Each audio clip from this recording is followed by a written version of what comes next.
what a wonderful person, what wonderful things you have done without meaning it. You have to find something in that person. And she said one day, this woman told us, she said one day, a little boy was brought into my class who was the most difficult child. And he was disturbing so much that the whole class was disturbed, the whole day. And she said, I looked at him, I tried to find out what good quality I can find in him, and I couldn't. There was no good quality that she could find to praise him, or to help him, to encourage him. I remember I said to him, well, couldn't you do something? Well, send him out of this school, out of the room for a while, if he's disturbing everybody. Oh, she said, if I do that, my relationship is ruined.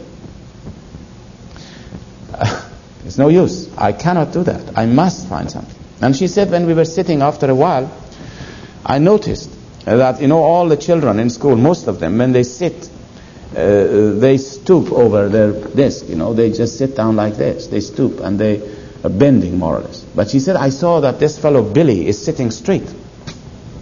Now that was good enough to start him. So she said, she announced to the whole class, she said, I want all of you to look at Billy. You see how marvelous he is, how straight he sits? Now I want you all to sit like Billy. Now Billy had never heard anybody praising him. And now his eyes opened and he began to look around. He saw he became the center of attraction. Everybody looked at him. Everybody sat straight. Now Billy becomes excited. He sits there. And he is no longer going to be difficulty. And all the children, every session when they come in, the teacher reminds them, now don't forget, you all have to sit like Billy. And what Billy does, he is so excited about it, because everything he has been doing, everybody has been attacking him more or less, of all the wrong things he's doing. Now he's going to do something else which is going to be good, so that the teacher might encourage him again. You see, this is a marvelous lesson. This is what our institutions really are doing, and will be doing, and should be doing really. And ourselves. And I think that encouragement, I'm sure some of the believers who are discouraged and who are left alone, if you find them, anybody like that, if you find what good qualities they have and try to encourage that good quality and say to them that you can serve the faith in that way through this particular ability that you have that nobody else has, we will become excited and they'll come close to us. Now, as I mentioned, this question of loving each other and not trying to judge one another is very important. Because Shoghi Effendi, in one of his writings, he mentions this. He mentions that the function of the individual in relation to another individual is to love each other and to be compassionate and to be loving, but not to judge. Whereas he says the function of the institutions of the faith, the function of the local assemblies and the national assembly, is to apply justice. And when you apply justice, you cannot become compassionate. And Shoghi Effendi says at the present time it's the reverse. The individual Baha'is, when they come together, they judge each other and they act towards each other as if one is a local assembly judging the other person and criticizing. And the local assemblies, when it comes to or the national assemblies, when they come to apply justice, they become compassionate.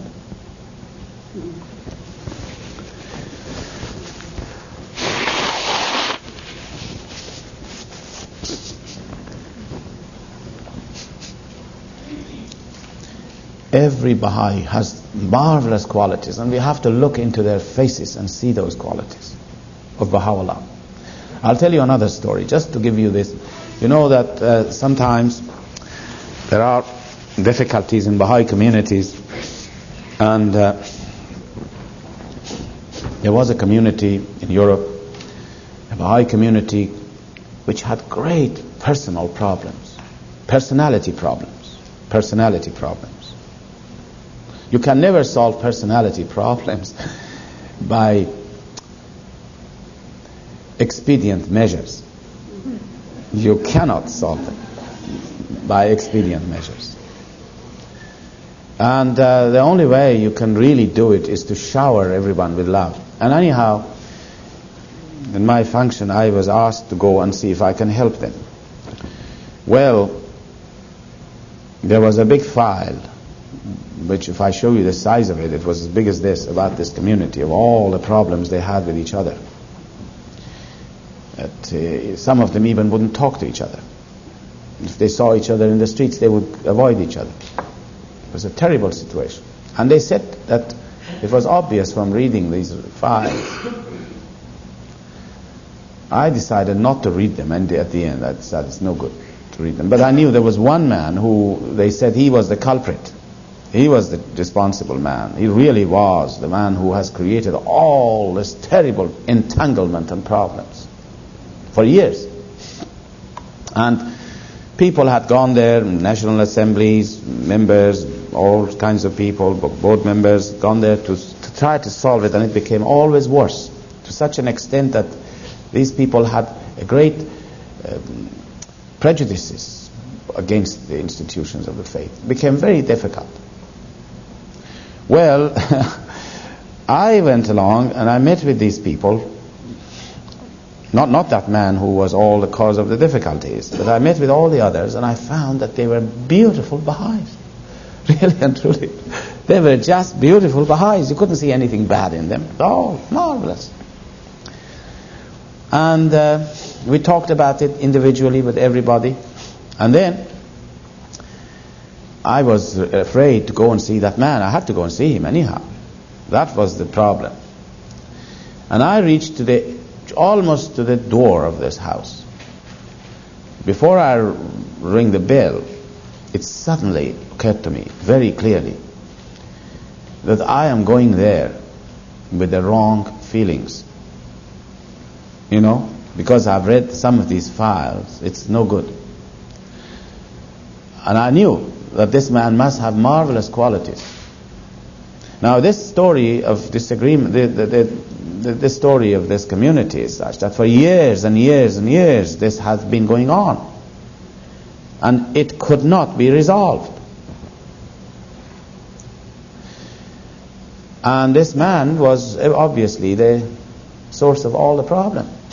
I have no doubt about it. This was in this file, you could see that. But I decided immediately, before I rang the bell, to really purify my motive. I couldn't go like this. That he has some good qualities. Of course he has. He must have. He's a Baha'i. After all, he is a Baha'i. That's great. That's good enough.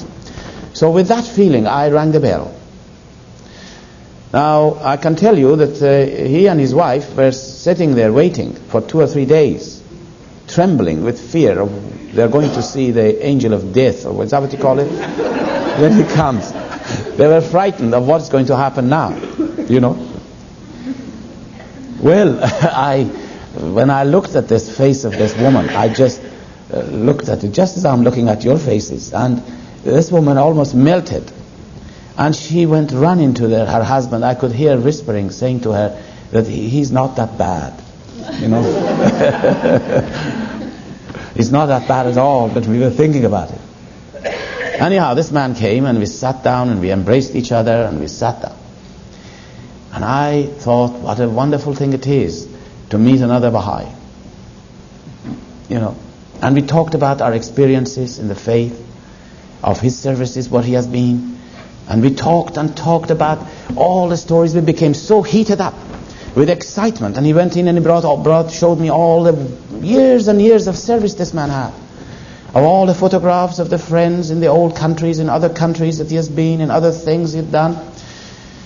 A very learned person he was. And we talked about the faith. We went into all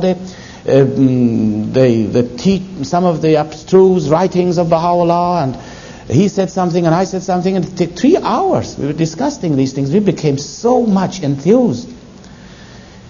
And then at the end of it, I thought, now I better say nothing about his problems. And I said, well, now I better go. I decided I'll leave it for some other time. I'll come back again tomorrow. And I was going to go. And you know what he did? He grabbed me. He said, all of this problem in this town is my fault. He said, everything is my fault. I hadn't said a word. He said, I want you to do something. He said, I want you to accompany me to go to the houses of the believers. Now these are the people he wouldn't talk to. He wouldn't see them. He wouldn't ever. And he said, I want to prostrate myself at their feet and beg forgiveness. I hadn't said anything to him. We never entered the subject. And you know, we did that. He came along, we went up, we knocked on the doors, and people were startled to see him coming to the door of his house. And he literally, he prostrated himself. He cried and cried and cried. And the others cried and cried and cried. And then we went to somebody else's house, and the same thing happened. And in the evening we gathered all the friends together after 2 or 3 years. And it was a crying meeting all the time. They were crying. And ever since they felt so united, so happy. And then the faith grew in that town. Local people became Baha'is. Now you see, and we never said a word about what this man had done. We have to really genuinely, in our approach to people, is to see a trace of Baha'u'llah in every soul, in every face. All problems will vanish, I can assure you. This is how the faith works. This is the power that He has released for us. God, He has released this tremendous power. And this power is not for me or for you or for him. This power is for everybody. There is no exclusiveness here. Every one of us can draw from this power. Every one of us can attract Him to ourselves.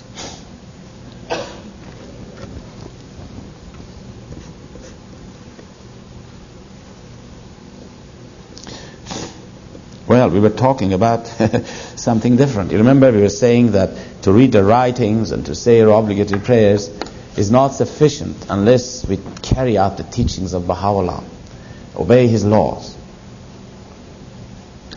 And then to love one another. It's one of the most important teachings. And if we love one another, everything else will work out. And don't force yourself to love, but try to love. Try to see if there is any problem somewhere, to approach it in this way, that we are all we all have to go from this life. You know this. We're not going to be here always. Every one of us will have to go. And this is not a place to enter into. This is not these years that we are living here is not a place that we should try to judge each other and say, oh, this person is so irritating to me, or that person is so difficult. Now here is where we have to turn to the writings and see what are the teachings of Baha'u'llah and do it for his love. He says, carry out my commandments. I'm paraphrasing the words of Baha'u'llah. Carry out my commandments for the love of my beauty. We do not carry out the teachings of Baha'u'llah because it's good for us. This is a very important point to remember. We don't carry out the teachings because, if I carry out the teachings of Baha'u'llah, I am going to be wise, I'm going to be a good man, I'm going to be a very wise, a very knowledgeable man. This is not the real motive again. Although at first when you become a Baha'i, naturally you see the teachings and you say it's marvelous to become adorned with all these characteristics and beautiful things that the faith has. But when you become a deeper Baha'i, you realize that you do obey the teachings of Baha'u'llah for the love of Baha'u'llah. This is a marvelous motive, because you love him. Again, remember, when you love somebody, go back to nature, go back to life. When you love somebody, and you really love somebody, and I'm talking of real love, 100% love, when you really love somebody, you will not question what your beloved wants. You just do it because you love that person. You see? This is the real motive, the real relationship. Although when you carry out the teachings of Baha'u'llah for the love of him, yes, all those things will be yours. You will become knowledgeable, you will become wise, you will become deep, you will acquire all those qualities, but you acquire it not because you wanted it at first, for yourself, for the satisfaction of yourself, but you've done it because you love him. Just as much as you, when your beloved asks you something in your life, whom you love very much, when he asks for something or she asks for something, you do it because of him or because of her. This is a good motive. This is a real love.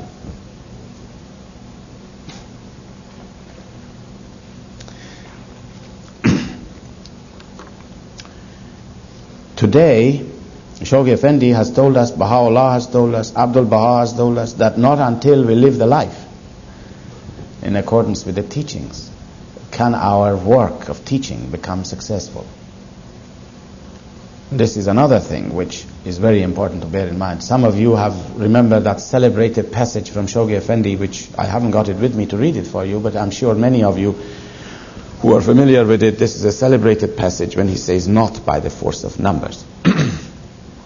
Not by the force of numbers, not by a mere disposition of teachings, and not by an organized campaign of teaching can you influence the people who are not Baha'is and bring them into the faith. I'm paraphrasing his ideas. He says one thing and one thing alone. One thing and one thing alone. See how much emphasis he puts on it? And there is no other alternative. One thing and one thing alone, he says, which will bring people to the faith, is that each one of us act as mirrors. Mirrors. And we are always acting as mirrors, you know that. Every human being is a mirror of what is inside him. But he says we should act as mirrors which will project and reflect the teachings of Baha'u'llah in its purity, in its pure form. He says then it'll influence others.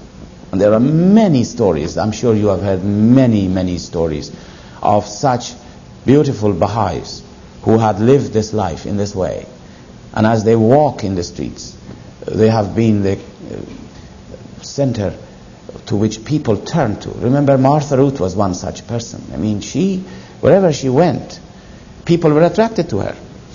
I mean, this is part of our history. And this is not something that she was a very special human being. She was a human being. But she had an absolute connection with Baha'u'llah. She was connected fully to him.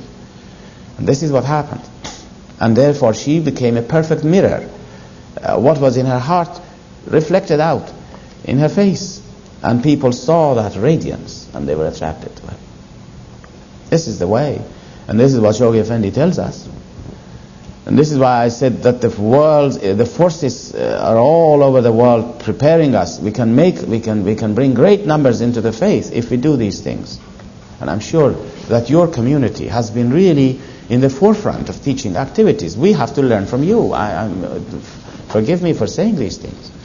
Your community has been so successful in teaching. At one stage, I remember they would say that 1% of the people of this country are Baha'is. And whenever we talk about Alaska, it rings such a marvelous community. And now I can say it is. It really is. It's a very beautiful community. You cannot see yourselves because you're sitting there. But I can see this. It's marvelous. And this is not because of us. This is because of Baha'u'llah. He has given us all these marvelous powers. Now, time is coming, Mr. Chairman, to have a little break. When is your break? Now? I want to tell you now, having said all of this so far, we have talked about growing our faith. Our faith grows. We want our faith to grow. And we talked about it yesterday in great detail of the things we have to do. Not that I've said this, but what Baha'u'llah has said. Reading the writings and saying the obligatory prayers. And now we said about living the life. Living the life. But there is one thing. That if we don't do it, really and really, this is real serious. If we don't do it, all these things will not be of any use. Even living the life would not bring up the results. And I will explain to you what it is next session. So,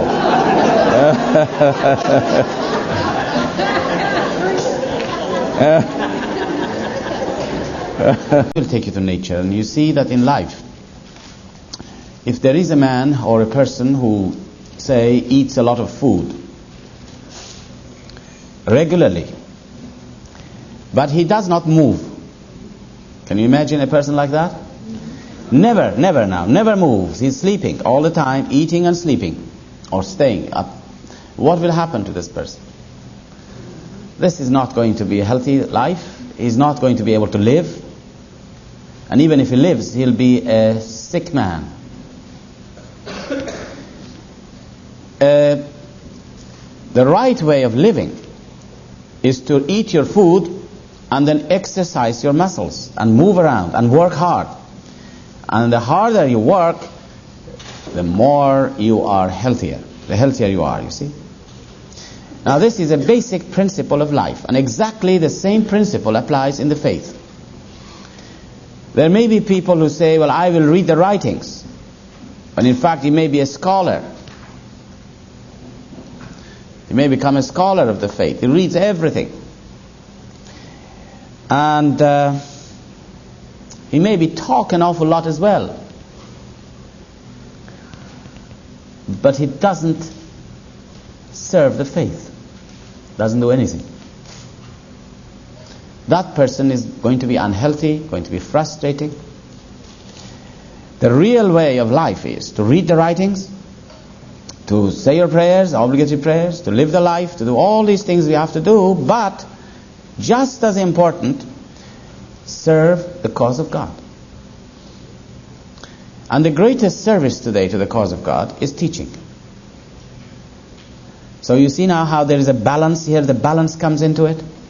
We are not going to be the people who are going to read and become carried away into the worlds of God or something like that. But we are going to do these things together. We're going to do this so that we can serve the faith.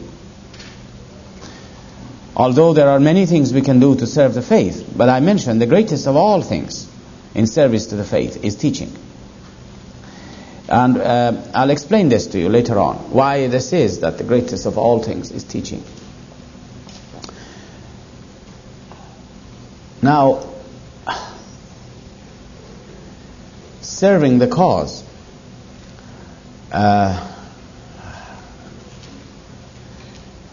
has been described to us from age to age, from time to time, by Baha'u'llah, by Abdul Baha, by Shoghi Effendi, and today by the House of Justice. Because every period of the faith, the time of the Bab, for instance, it was a period of itself. The greatest of the work of the Babis then was to teach the faith. That stood in forefront of all other activities. But there were other things they had to do, as well as teaching, which was specific to that particular age. For instance, if you were a Babi at the time of the Bab, you had to teach the faith, but you also had to learn how to ride a horse. Really. And to hold your sword, for instance. This was how it was done. It was a special requirement of that age. Then when Baha'u'llah came, again teaching was in the forefront of all the activities. But then Baha'u'llah said, now is the time never to use your sword, but to give your life. And that was a period of great stories of great heroism and martyrdoms during that period of Baha'u'llah, and steadfastness. And then Abdul Baha's period, you could say, again teaching was in the forefront. But he said, now is the time to remain steadfast in the covenant. There was a time that Abdul Baha, so much, the cause was attacked, at that time, during the ministry of Abdul Baha, by the enemies from within.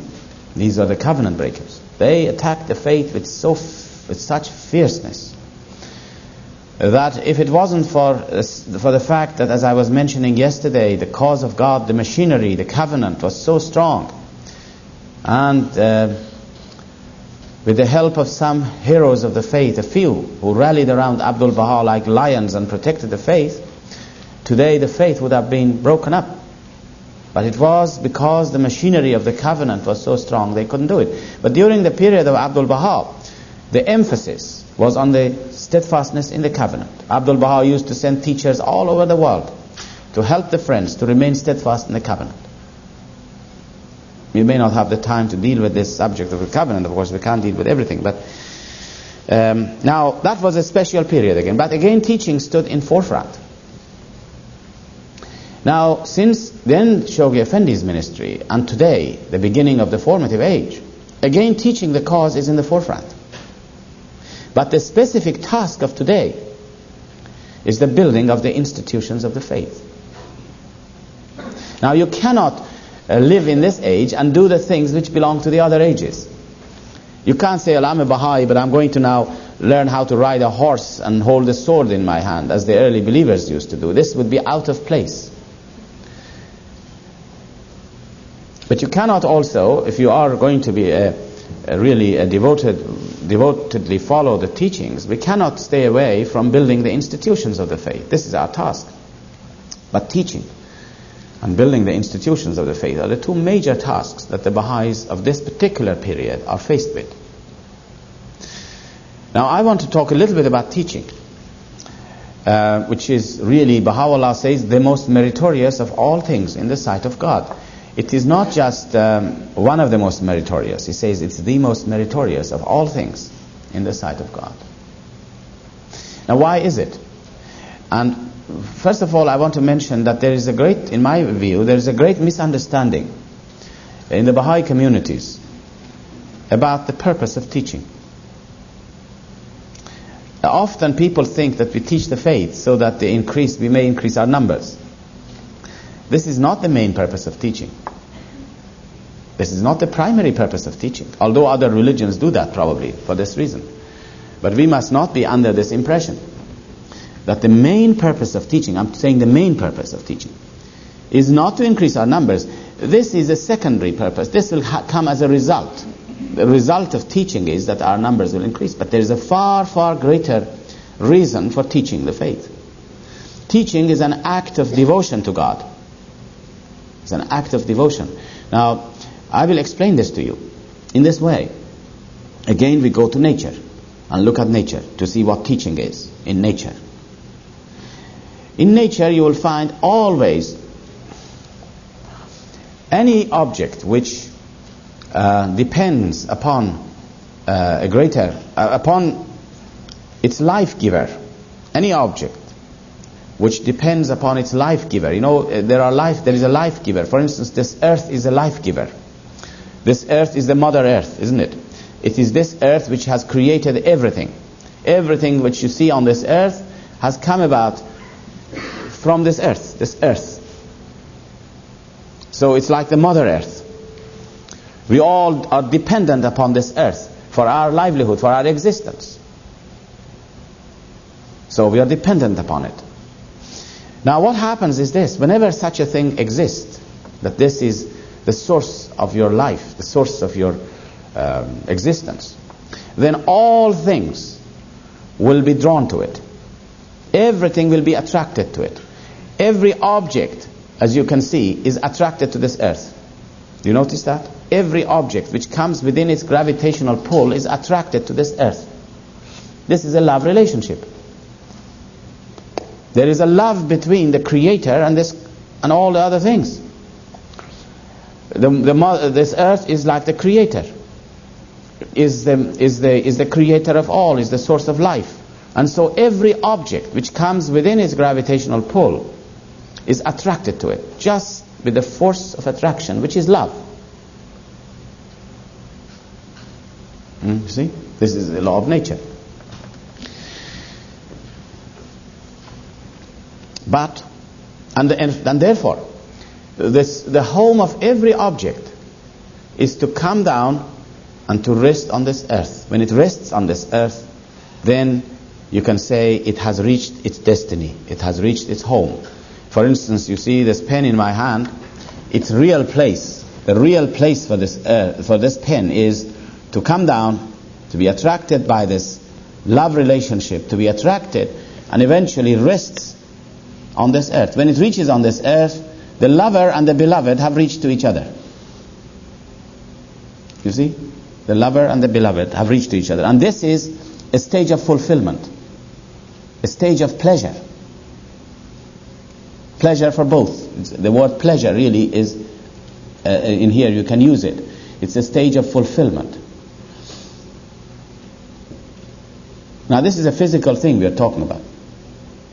But as long as my hand is in here, you see my hand here, this hand becomes a barrier for this pen to come down and reach its beloved and rests on this earth. Although the force of attraction still exists, there is a force of attraction already even at this time. With my hand in the way, the earth is still want to draw this to itself. But my hand is preventing it. And this pencil now is a state of deprivation. Because its home is not here. Its home is to come down and be joined with its beloved. Is that clear, this sort of a... This is a principle of life. Exactly the same thing applies between God and man. Exactly. God is the creator of all. And again, as I was mentioning yesterday, we are not talking of the essence of God. Let us not talk of the essence of God, because we said yesterday clearly, there is no relationship between the essence of God and man. It cannot be with anything. There is no relationship whatsoever. But this is God revealed to man. There is a love relationship between the two. God loves to draw his soul to itself, just as much as this earth loves to draw this pencil to itself. But men have many barriers in between. Many barriers. We all have barriers. Barriers of veils and barriers. Barriers of, for instance, prejudice is a barrier. It prevents people from recognizing and coming down and becoming united and becoming attracted to their Lord, to their God. Tradition is another barrier. People are born in a tradition and die in the same tradition. It's like being born in a prison and never see outside the prison, and then you die in the same prison. This is what most people are like today, tradition. Maybe in this country you don't have so much attachment to tradition, but there are countries in the world that I'm more familiar with where tradition plays a tremendous role. You don't do anything except what is tradition. There are other barriers. Pride is a barrier. Many barriers. Pride. You become proud of yourself and your accomplishments and your knowledge and your quality and your accomplishments. This is a barrier. Knowledge could become a barrier. Again, because it gives birth to pride. So you see, all people in the world, their soul, there is a force of attraction between them and God. Always God wants to draw them, and that force of attraction is there, but these barriers prevent them from coming and becoming united with their God. Now, the act of teaching, which only a Baha'i can do, is to remove these barriers one by one. And when the barriers are removed, what happens? All the barriers are removed, the soul is attracted to God. And he says, I believe. That moment when he says, I believe, as we were talking about it yesterday, you know, the spirit of faith being born, is when the lover and the beloved reach each other. And this is a state of pleasure. Pleasure. Pleasure for God and pleasure for the soul. Because man and God are the opposite things. And in this life, when two opposites are reaching each other, this is a state of pleasure. It's like the North Pole and the South Pole of a magnet. They're attracted. So you see what teaching is? When you teach the faith, you bring pleasure to God. It's the most meritorious of all things. It's an act of devotion to God, because you bring a soul to its God. This is the purpose of teaching. This is the main purpose of teaching. Well, of course, as a result of it, our numbers will increase. That is secondary. Then We can build the institutions of the faith. But therefore, teaching, friends, it's a spiritual act. It is not just something I'm going to teach the faith because the NSA tells me to do it, or because the counselors tell me to do it, or because the House of Justice tells me to do it. But teaching is an essential part of the life of a Baha'i. And it is something that we all will have to be engaged in. There is no question of anybody becoming, if anybody does not teach the faith, well, you'll have to think about it yourself. It's like a person who eats the food, he reads the writings, he may know a lot about the faith, he says his prayers, but he is not serving the faith. Well, you remember I was telling you about this man who eats his food and he doesn't do anything. What happens to him? This will happen. We will not be excited, we will not be able to do anything in life. Teaching is not something that anybody can say, I am too busy for it, really. Except in certain exceptional cases. Very, very rarely you come across exceptional cases. There are, of course, places now that people are prevented from teaching. For instance, if you are living in the Holy Land, you don't teach the faith. But in this day and in these and all over the world, really, teaching is the most important aspect of our life.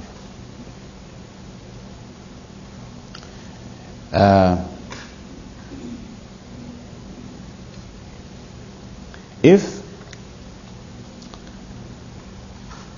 we look upon the writings,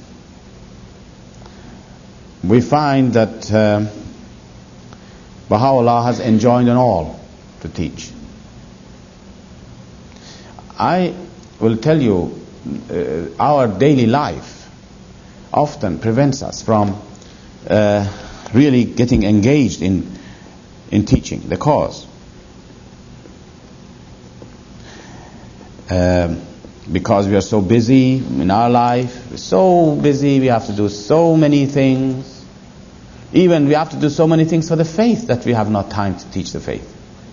And I think this is a very wrong way of approaching it.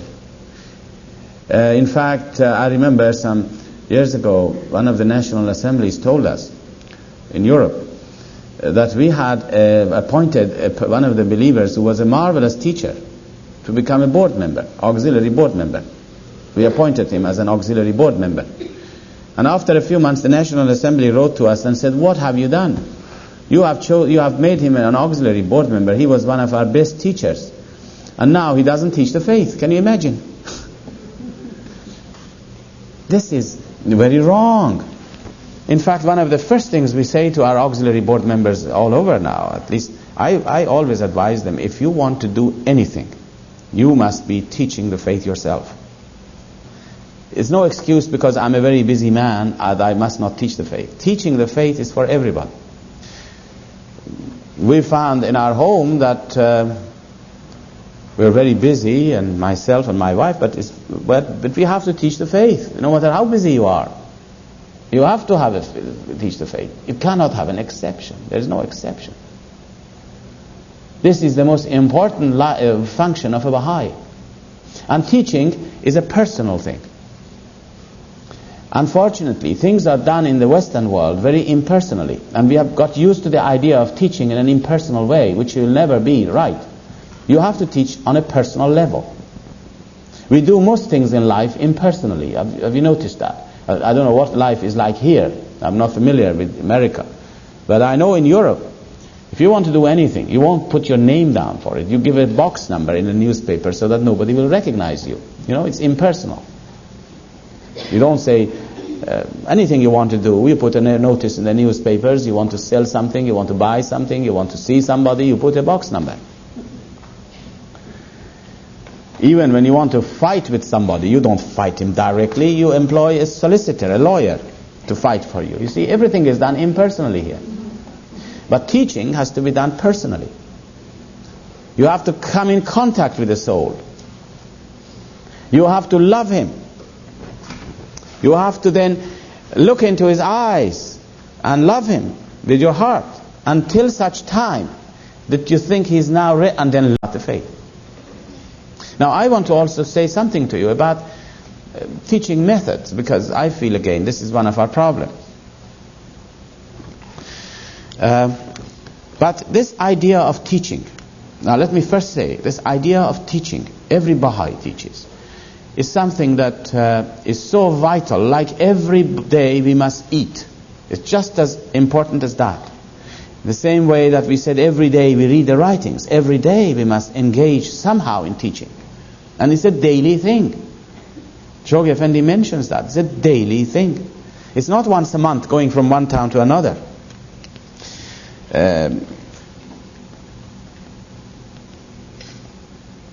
It is something daily. I remember, and another important thing that I want to mention here before I give you some examples of this, is that Abdul Baha mentions this, that if we do not teach the faith, divine assistance will be cut off from us. I'm sure you have heard this. Now you realize that God is very loving to all creation. And yesterday we talked about forgiveness. You remember that? We talked about forgiveness. And how God's forgiveness, what things it can do with it. And I'm sure that God forgives all the things that people do. But there are certain things which to a Baha'i he cannot do. You see, God's assistance reaches the whole of this creation. If ever for one moment the assistance of God is cut off from people, they are not able to exist. The assistance of God reaches all creation. And God does not withhold His assistance from any human being. As long as they live, He's assisting them in whatever they do. If you go the right way, He assists you. If you go the wrong way, He'll assist you. Even the enemies of the faith are being assisted. Because God does not interfere in our actions. We have the free will. He shows us the way, yes. He sends His messengers, He shows us the way. He throws light upon our path. And He says, this is the right way to come. But it is up to you to choose it. And if you go this way, He'll help you. If you go the opposite way, He also will help you. It's like the engine in a car. The engine does not decide which way to go. But it will give you the power whichever one you decide to go. This is how God acts with us. This is how He... and now, He acts in this way. His assistance reaches all humanity. But it will not reach a Baha'i. Now imagine this, who does not teach the faith. And this is when the Baha'i becomes frustrated in his life. I become frustrated in my life. I become unhappy. Since I've become a Baha'i, I've become unhappy. Since I've become a Baha'i, I have all kinds of problems. It's the divine assistance which must come to us. And I can assure you that most of the problems that we have in our daily life or in our anything we do can be and will be resolved if we become throw ourselves into the field of teaching every day. Then things will happen to us.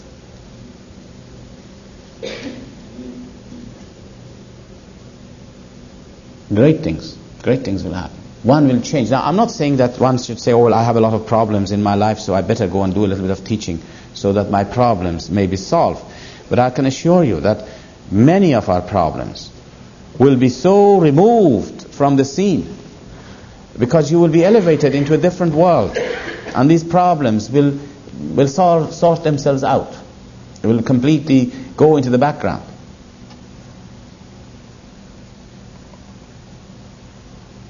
Now teaching, which is personal thing. I was talking about somebody in one of these gatherings some years ago, and a woman came to me and she said, look, I have become worried since you have been saying these things, that we must teach the faith every day, and if we don't teach the faith, God's assistance will be stopped from us. I said, I didn't say that. It's Abdul Baha who says this. Oh yes, she said, I'm worried still. In any case, I'm worried about it. And she said, I am a very reserved person. I can't go out and talk to the people about the faith. I feel very embarrassed. I cannot teach personally. And now she said, what shall I do? I am worried, he said. She kept on saying this. I said to her, did you say you're worried? She said, yes. I said, that's very good. Keep on worrying. That's your solution to your problems. Really, keep on worrying. This is a very good solution. If ever we are brought to the point of worrying about something, you're going to do something about it. Do you know that? When you find in your daily life, it's the same thing. If you lose your job, or if your family has some problem and you begin to worry, then you are going to put one foot in front of the other and something will happen. Well, this lady went away and she came back again. She said, I can't rest. We'll have to do something, she said. She said, I'm very reserved. I can't talk about the faith to anyone. So eventually, after talking about it, mentioned to her that, look, you can go, and even though that you say you are very shy or reserved or whatever it is, go out every day. And she said, that's a good idea. She said, I will give 1 hour a day for Baha'u'llah. And this is a marvelous example. I think we should remember that. Why not give 1 hour a day to Baha'u'llah for teaching? 2 hours a day, maybe, but the minimum. And she said, I'll spend some time shopping, I'll spend some time at home. Why not give 1 hour a day to Baha'u'llah for teaching? And discipline yourself. And she said, I will go out. And she went out. She said, I'll go to a cafe. And I sit there. And she said she went to a cafe for 2 or 3 months, regularly. And the next time I saw her, she told me this. She said, it doesn't work. She said, I went there for 3 months, every day. I sat there, and many people came in the cafe and sat in front of me on the same table, shared the table. And she said, I could never bring myself to tell them anything about the faith. And she said, it doesn't work. I've given it up, she said. Now you see what happened in here, really, and this is another lesson we learn, a very marvelous lesson. You know, Baha'u'llah says that once you say you're a Baha'i, and once you enter the faith, He will test you. And always we are being tested, all the time. Remember that. As Baha'is, we are always tested. Now, it's not something that Baha'u'llah has invented and say, I'm going to test the Baha'is. In fact, testing, this is nothing new. This is a law of creation. This is a law of creation. Baha'u'llah mentions in his writings, God will test everything. He says, I will split a hair into 1,000 pieces. These are almost the words of Baha'u'llah. And each piece I will test. Now, test actually is a law of nature. You go to nature and you find tests. I'll give you an example of this. As long as you're sitting, nothing happens to you. But the minute you move, the air will resist you. If you go on a bicycle, have you noticed? When you're going on a bicycle, do you see how the air will resist you? This is nature. This is test. You're being tested. And the faster you go,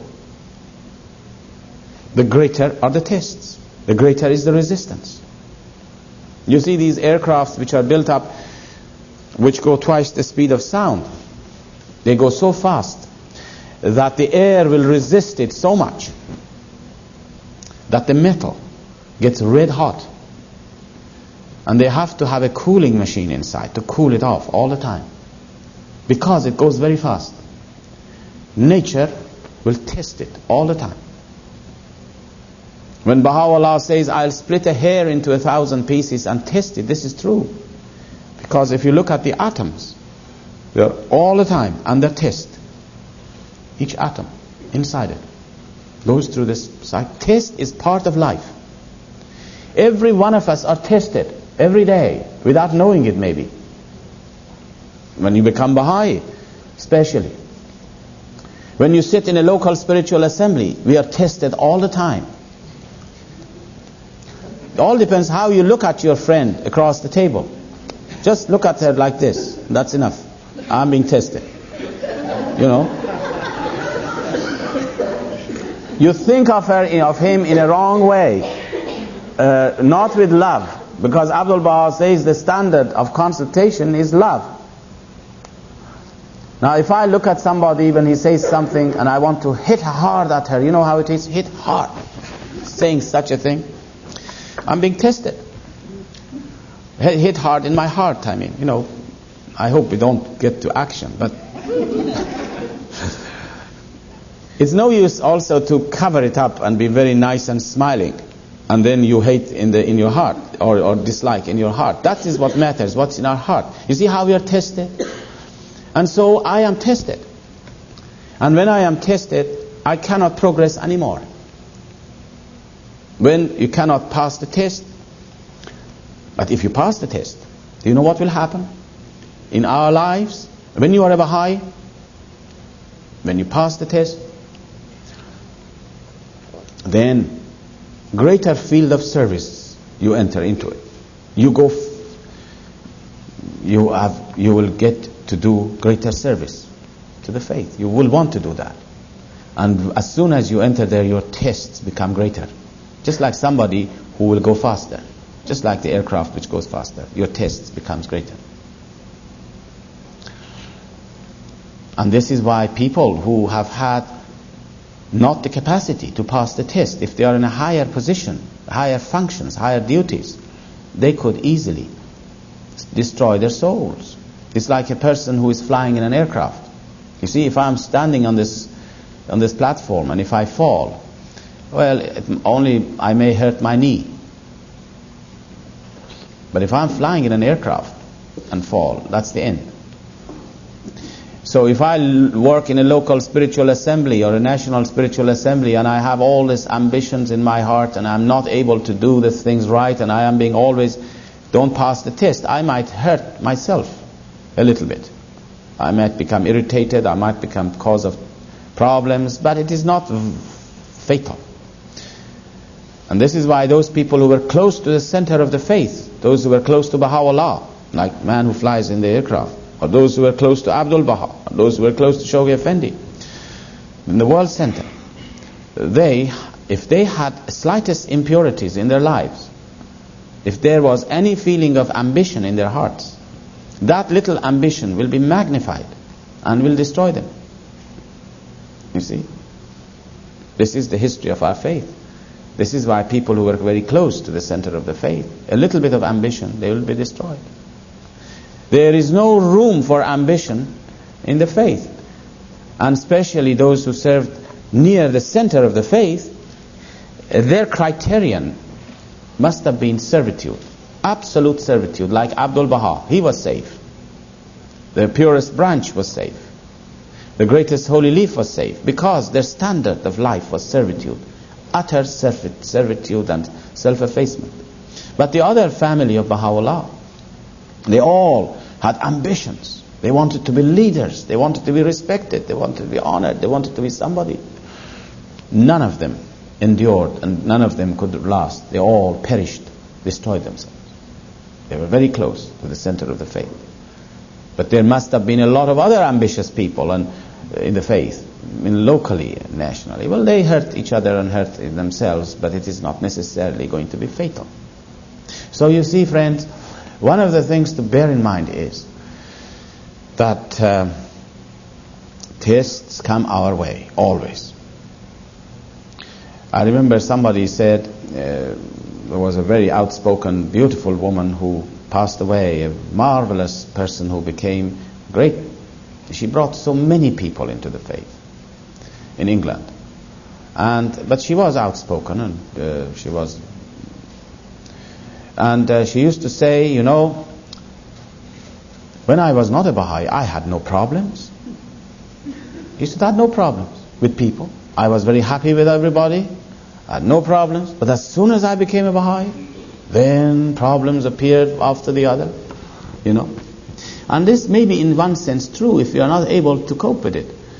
If you are not able to really approach people with a loving attitude and pass the test. God always tests us. Now this woman that I was talking about, who was sitting in a cafe for 3 months, And people came in front of her and sat there. And eventually she couldn't say anything. And she said, although I trusted Baha'u'llah and relied on him, he said, go out and I will assist you. He said he didn't assist me. Now this is how we are tested. God tests us to find out how much faith we have in him. This is true. When you arise to serve the faith, you teach and nothing happens. And then you say, well, it doesn't work.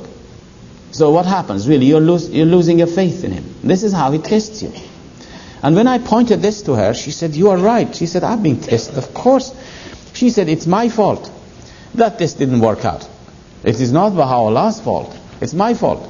Because I was not dedicated enough, I was not pure enough, I was not taking Baha'u'llah with me every day. It's my fault. And she said, now that you say, I'm going to sit there every day. I'm going to go every day, 1 hour a day. And I will go if it is necessary for years. I will not give it up. And if anything does not happen, it's my fault. And she went. And she was telling us the story after 2 or 3 weeks. She said, a woman came along and sat in front of me. She said, I couldn't say anything, of course, to her, but she looked at my ring. And she said, what is this strange lines on your ring? Oh, she said, I became so nervous. I couldn't say a word now. She said, I was absolutely nervous. And I began to stammer. And the more I became nervous and stammering, this woman became more interested. You see? She said, what is it? Well, I think she told her very little, and she said, look, you better come in here, somebody will explain this to you. And well, I can tell you this woman is a Baha'i. And this other lady is no longer a shy, reserved person. She is one of the best teachers. She's going around and teaching. It's like a child who has never had a food before. You give him a little taste of it. Once he gets the taste, he likes it then. And then it becomes a habit for him. This is the way teaching is. And I feel the idea of 1 hour a day, or 2 hours a day, or 3 hours a day, whatever you like, you choose, is a marvelous idea for giving ourselves to Baha'u'llah for teaching, personal teaching. Now, it is very important that we must remember the difference between teaching and proclamation of the faith. And this is something, again, that I think in most communities that I am familiar with, we are mixing up the two. And as a result of this, we are harming rather than helping. You see, I feel that many people who hear about the faith and they don't come to follow it up is because of the unwisdom of the Baha'i teacher. We say the wrong things at the wrong time. We say too much. We kill him off in the first encounter. Really. We kill him off in the first encounter. And this happens, I believe, a great proportion of people who hear about the faith and do not come in is because of the unwisdom of the friends, of our teachers. And I will explain to you what I mean by this in practical terms. The first thing which happens is that we are so used in doing impersonal teaching that we think when I hold a public meeting in a town and I advertise it and people come there to hear about the faith, I think I'm teaching the faith there. I'm not. That is not a platform for teaching. If you begin to teach the faith there, you are going to do some harm. Now I'm going to explain this to you because I'm sure some of you may be surprised to hear this. Of course, when you go behind the radio, television, and the newspapers, you cannot teach the faith there. You can proclaim, you can give the message of Baha'u'llah. It's very different from teaching. To give the message of Baha'u'llah, yes, you do that. In a public meeting, in a hotel or somewhere, you hold it and you advertise it and people come there. Because people who come to the public meetings, they have never heard of the faith before. Or you must assume they have never heard of the faith before.